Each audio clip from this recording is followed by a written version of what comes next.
Здравствуйте, мои дорогие друзья, представители знака зодиака Козерог. Октябрь 2025-го. Таро прогноз. Знаки судьбы. События октября и в целом чего ждать, давайте узнаем. Как альтернативный вариант и что нам подскажут карты. И знаки судьбы 3 карты мы достанем на колоде Ленорман, которую прорисовал великолепный художник Чиро Маркетти.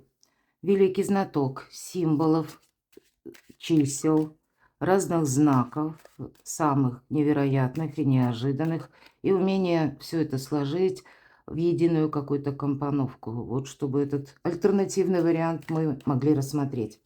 Ладно, мои дорогие козероги, я хочу пару слов сказать о том, что октябрь месяц и вообще осень где-то – это время размеренного темпа, который ведет к построению прочного фундамента. Терпение, которое должна, а вам как раз терпение не занимать, это то терпение, которое становится для вас силой. Если мы про работу, то, скорее всего, это время важных решений. Также это еще может быть по личной жизни, знаете, такой очень хороший момент. Если вы в паре, то ваш партнер почувствует вашу силу. Его будет очень вдохновлять, ему будет нравиться вот эта ваша стабильность, мои дорогие козероги. Ему будет нравиться ваш порядок, вот отношение к жизни, к укладу, может быть, жизни. Конечно, тут тоже не надо перегнуть где-то палку, не давить своим авторитетом, потому что всегда, да, ну, некоторые моменты бывают такими вибрирующими.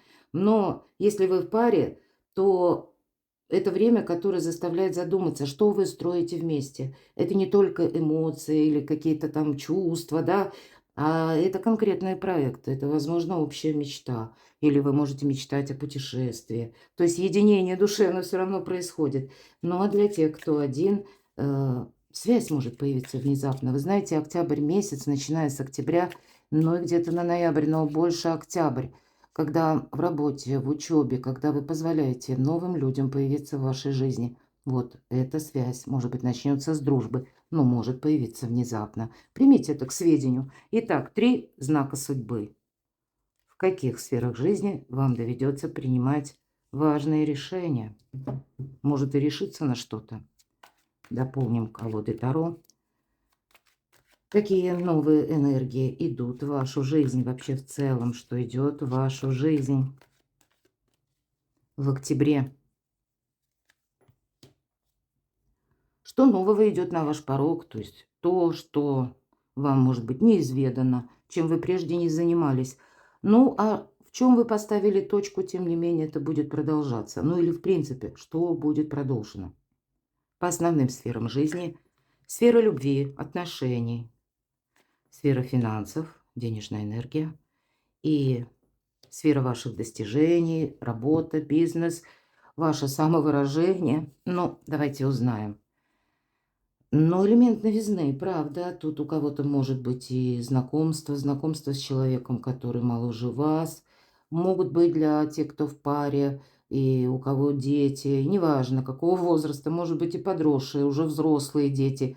Или пусть помладше, тут сам по себе какой-то детский может быть проект, в который вы уйдете с головой, вам захочется что-то реализовать. Но, безусловно, эта карта начала, это также как новая веха в жизни или новый интерес, пусть это будет касаться творчества, работы, обновления вот в целом, какие энергии, как знаки судьбы. Не оглядывайся назад, вот в плане изучения чего-то нового или действовать не по прежнему методу, а по какому-то новому, или пусть с элементом новизны, внести некоторые коррективы в жизнь, в собственную, может быть, исходя из того, что вокруг что-то меняется, или, может быть, приходят новости какие-то, но для вас это как будто совершенно необходимо. Это как свежее дыхание, мои дорогие. Вот такой для вас знак судьбы. Хотя у кого-то банально просто именно с детьми история. Давайте второй знак судьбы. 2 персональные карты, мужчина и женщина. Вот мужчина выпал, и для вас, мои дорогие девочки, это может быть важный мужчина, знакомый, любимый человек. Ну, может быть, и руководитель у кого-то, может быть, и отец, я не утверждаю, но все-таки туз червей. Я тут больше вижу для большинства из вас любовная история. А вы, мои дорогие мужчины, Здесь ведь тоже нам мужчина с розой показан. Это вполне вероятно ваше состояние влюбленности или настоящей искренней любви. Так и хочется сказать. Личная жизнь, мои дорогие, туз червей. Это и наполненность, это эмпатия, это и гармония, это и новые планы. Одним словом, все то, что я говорила еще до карт. Но это, кстати, планетарно было. Третий знак судьбы. Кто-то будет действительно фундамент строить. Вот в этой колоде карт башня. Посмотрите, какая красивая. Это символ стабильности, порядка. Это структура, это законы, это какой-то сам по себе, может быть, и правопорядок, да? Но у кого-то это отношения на новый уровень выходят. Была дружба, а тут вы задумаетесь проживать вместе или оформить ваши отношения. Каким-то образом уже, ну, приблизитесь к тому, что вы не просто пара встречающаяся, а периодически. А когда вы о чем-то задумаетесь более серьезном, я говорила, у кого-то может быть даже построение бизнеса, да, или вот давай мы с тобой что-нибудь такое организуем, или начнем путешествовать, куда-то вместе проедем. Тут общий проект вас тоже может где-то как соединять, понимаете, укреплять вашу дружбу, вашу связь. Ну, а у кого-то работа будет, вот, кстати. И у кого-то работа на расстоянии или работа из дома, на дому, из любой точки мира. Вот такую степень дохода или уровень, да, когда, может быть, есть и основной доход, но в силу разных причин вы будете рассматривать дополнительные источники заработка. Или действительно шестерка пик. Это как шестерка мечей. Это заслуженный успех. Но именно заслуженный. Это не буквально завтра, а предполагаются какие-то наши решения и действия. И тогда, если мы еще, особенно вашу настойчивость, терпение, мои дорогие, то это точно, это будет сила, мощь такая, да, которая где-то и позволяет даже создать, может быть, с нуля. Ведь если мы так немножко перейдем от шестерки пик, хотя она сама по себе может означать дорогу, у кого-то дорогу буквально ночью, вечером. Ну, иногда, если мы просто берем колоду карт, именно 36, то тогда это будет именно перемещение. Но если мы переложим на карты Таро, это тот успех, который дает и стабильность, уверенность, то есть где-то де юре, может быть, оформления какие-то, оформление, может быть, даже по работе каких-то соглашений, контрактов. Но это всегда на перспективу. Тут именно на перспективу. Как будто сегодняшний день мы чего-то достигаем, каким-то образом это фундаментируем. И не просто мы сели и вот так успокоились, все хорошо. Нет, это мы просто отталкиваемся от того, что мы уже создали для того, чтобы перейти на новый уровень. Вот как-то так. Такой знак судьбы. Ладно, какие же энергии идут в вашу жизнь? Ну, взаимодействие это точно. Может быть, кстати, есть такое значение по двойке пентаклей быть легким на подъем. Видимо, для вас это будет тоже важно. Потому что часто бывает, знаете, как какая-то возможность приходит, которая неожиданна для нас. Даже это может быть связано с какой-то сферой жизни, которая, ну, конечно, тут больше по работе говорят. Вот мы говорим, сказала я, если, к примеру, вы рассматриваете какой-то вторичный доход, здесь может быть какая-то деятельность, которой вы прежде не занимались. Вы можете, кстати, начать изучать. И вот это именно изучение. По аркану ребенок очень часто мы учимся, мы чего-то не знаем, не хватает как будто знаний, и вы можете, ну, не буквально сесть за парту. У кого-то это может быть сопряжено, к примеру, с курсами, пусть даже онлайн, курсы на дому, например, да. И у кого тут что, у кого языки, у кого язык программирования. Мы как будто видим в чем-то себя, в будущем. И, видимо, нужно как и сегодняшнего дня фундамент построить, так, в общем-то, и видеть свой собственный прогресс. Так вот, этот прогресс или какая-то тема, она может возникнуть спонтанно, нежданно. Но еще если на путешествие, это какие энергии? Будь легким на подъем, не откажись от какой-то, может быть, поездки, пусть недалекой, или начни что-то планировать. Вот именно будь более спонтанным, легким на подъем. Давайте мы посмотрим, что нового идет на ваш порог. Семья, посмотрите тут как, и деньги, и решение каких-то вопросов могут быть и по работе. Но вот откуда к нам приходят деньги, да, если мы говорим. Но, конечно, тут больше личная жизнь, опять же, стабильность, уверенность, ну и буквально дом. Может быть, это вы будете решать вопросы по поводу жилья, где вы проживаете сейчас и что вы планируете на потом с вашим партнером. Даже если вы не замужем, вы не женаты, но есть возможности познакомиться, это правда, хотя я не исключаю новости от родственников, может быть, даже далеких родственников, но взаимосвязь с семьей определенно имеется. Очень добрая карта и вообще, как итог, все-таки десятка пентаклей. Вы видите плоды труда своего. Но это не просто для того, чтобы расслабиться, а для того, чтобы как новый старт взять. Что будет продолжаться? Или, может быть, это из разряда вы уже махнули на что-то рукой, а это будет продолжаться. Но вот периодически, смотрите, пятерка пентаклей накрывают нас эмоции по этой карте. Ведь любая пятерка всегда нам чего-то не хватает. Вот здесь взаимопонимание и, правда, финансы требуют коррекции, потому что недостаток иногда финансов. Может быть, это, нам ведь сказала предыдущая карта, как будто деньги будут. Я допускаю, что это может быть как деньги партнера или какая-то помощь, но в целом, вот как бы вы хотели ее увидеть, явно она вас не будет устраивать в октябре. И в этом нет ничего плохого, потому что именно это вас может для вас стать как побудительным мотивом, может быть, искать источники дополнительного дохода. Я должна сказать, мои дорогие козероги, вы ведь принадлежите к знакам зодиака стихии Земли. И предыдущие 7 лет Уран был в Тельце. Именно Телец у нас как бы руководитель или главное звено или знак зодиака, которому как раз вот ассоциация идет с финансами. И пока, вот еще в октябре, Уран на несколько месяцев он сделал заход в Близнецы. И в ноябре, кстати, это буквально вторая декада, уже он возвращается обратно в Телец. Вот за эти все 7 лет, хоть вы и не Тельцы, но знак зодиака стихии Земли.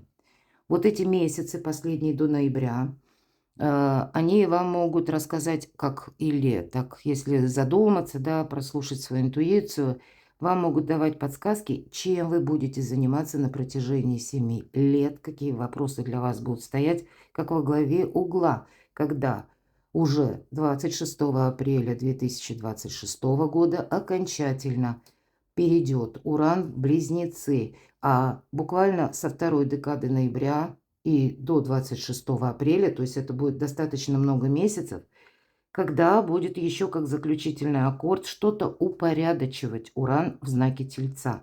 И вы это будете тоже чувствовать.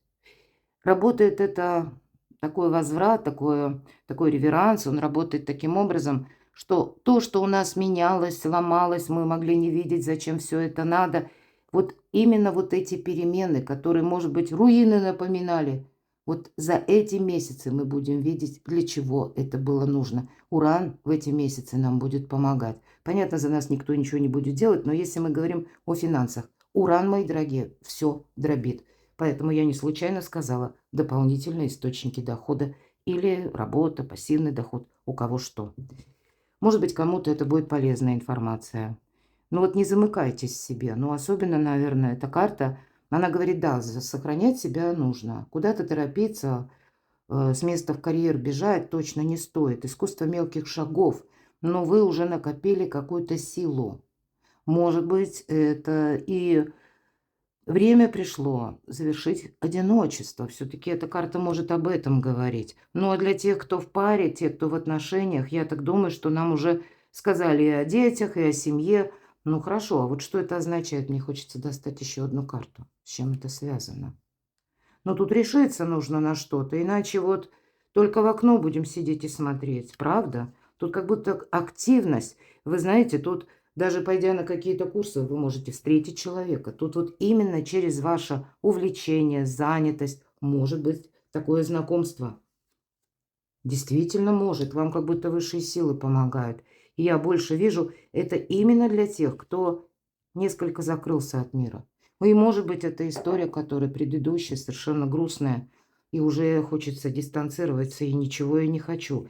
Но тогда, словно у нас, знаете, Ну, как в поговорке, если ты не вожак, пейзаж не меняется. Вот только пейзаж из окна. А тут как будто вот нужно решиться на что-то. Именно первое действие какое-то.